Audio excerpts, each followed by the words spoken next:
It's Kissy Sellout. Kissy Sellout! On Radio 1. Right, so finally, DJ Hype in the building. Make some noise! Woo! We're having a right laugh in the studio today. We've got some visitors as well, haven't you, Hype? Who's you've brought with you? Effort. My mob. I've got my 2 children, Jay and Kia. There's 2 very cheeky kids in the corner. Yes, they wasn't planned to be here, but it's school holidays and showing what Daddy does for a living.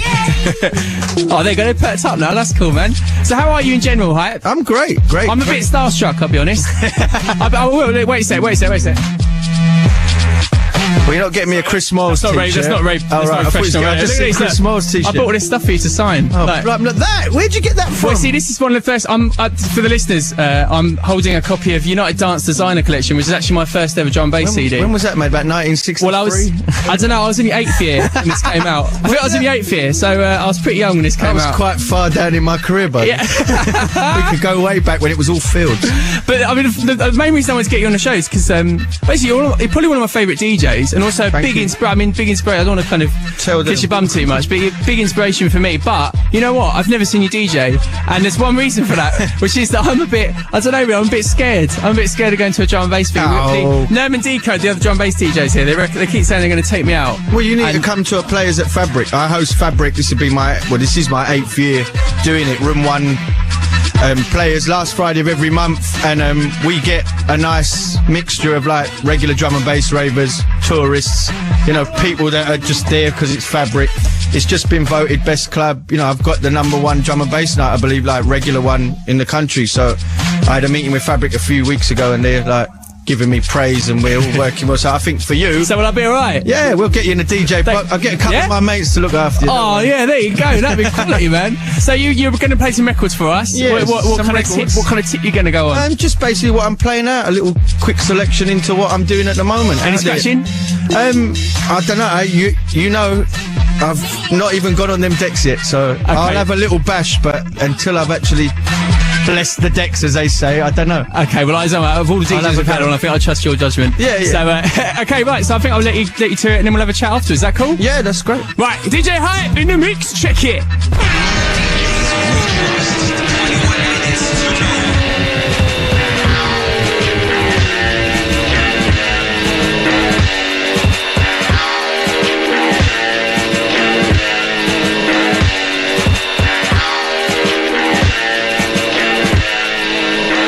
Called him Machete. He knows the score. He gets the women. And he kills the bad guys. He was given an offer he couldn't refuse. Machete.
listen to Kissy Sellout on Radio 1 with a guest mix from my favourite DJ of all time and one extra drum and bass DJ of the year, DJ High.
normal. Driver, don't even itch. Collect a little food there and come back quick. Driver, just remember the damn speed limit. Cause if you're running the fence, my friend, that is it. I've got an Nextel phone and a singular chip.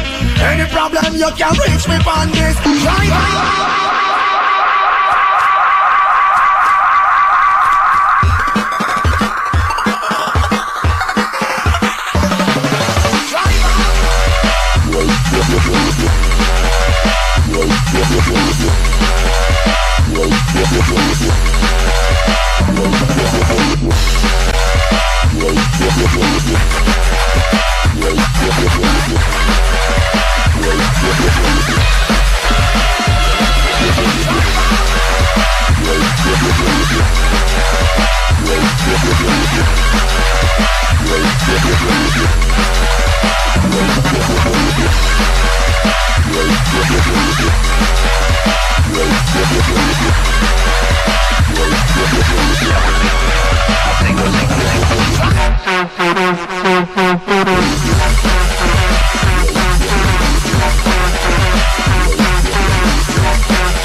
Kissy Sellout on Radio 1, and it's like all my Christmases and birthdays are come at once right now, because mixing in the studio right now, you're listening to DJ Hype. Let's do this.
So how about that, DJ Hype in the mix there?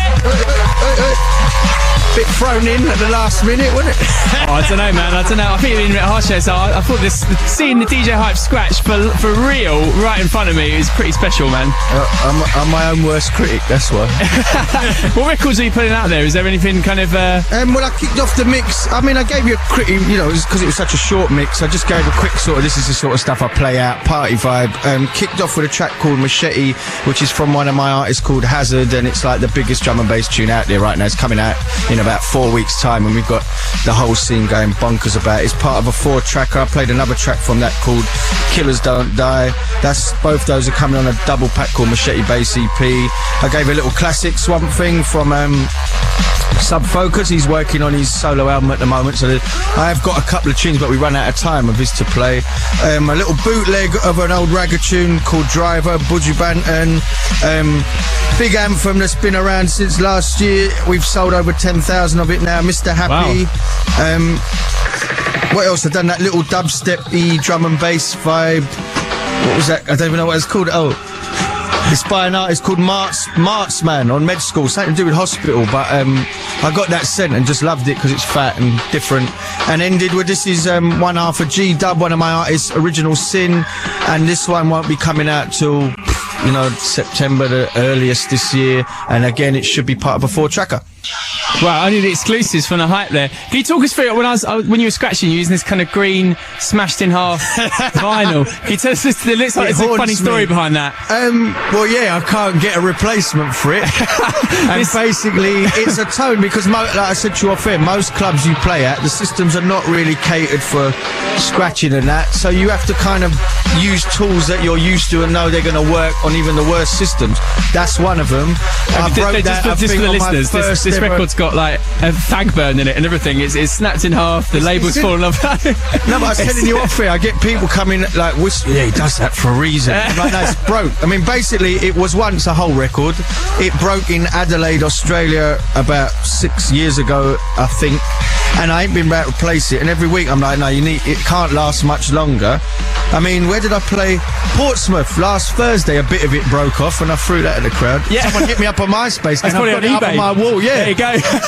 So I've got so many questions for you, man. I mean, if you don't mind talking about the past and stuff, I mean, are you still kind of enjoying the scene as much as you have done? I'm probably enjoying it more now than ever because I've seen it grow to a global level that I'm partly responsible for. Nobody is claiming to be the owner or the beginning of it, but we are.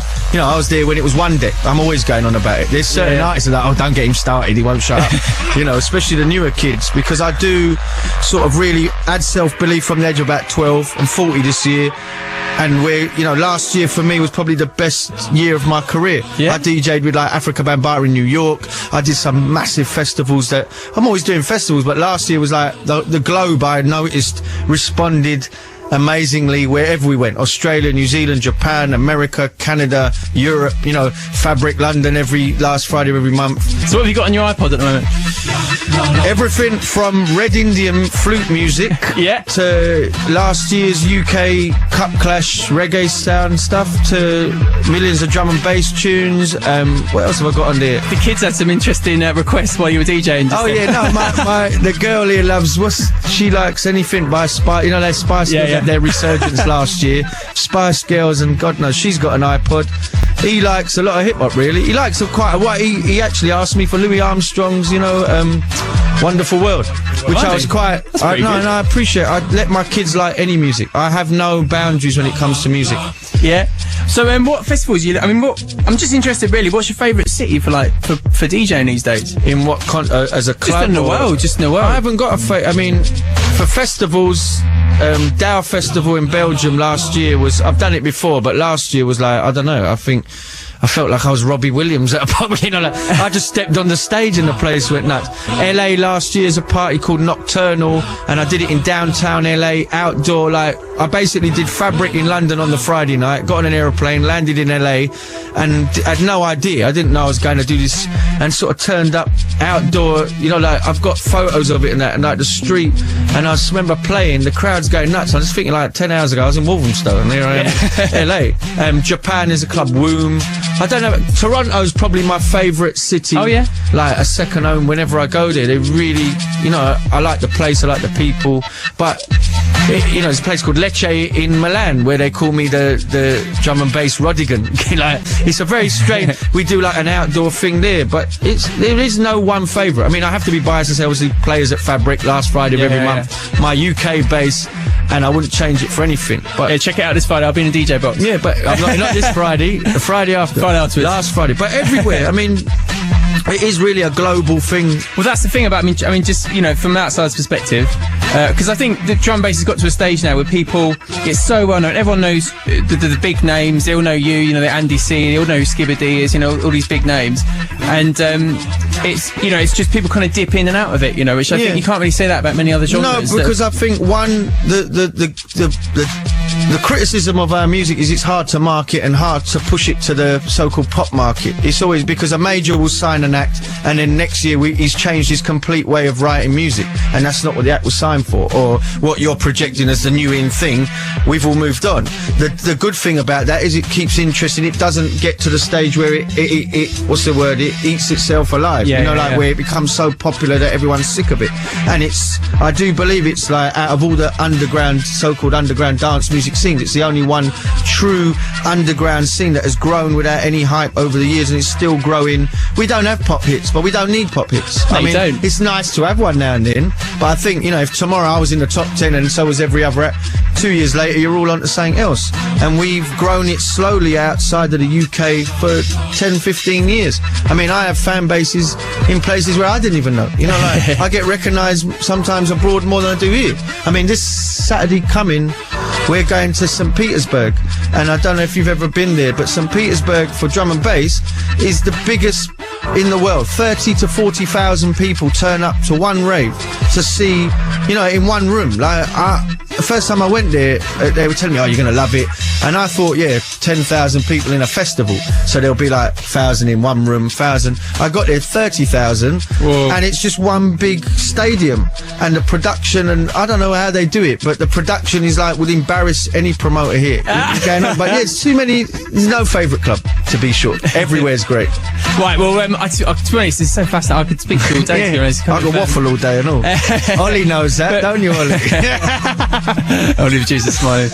But seriously, thanks a lot for coming in. Can you still okay to sign my record? Yeah, of course, it's an honour. An honour. Can I just say, if anybody wants any information on me, it's MySpace/hype.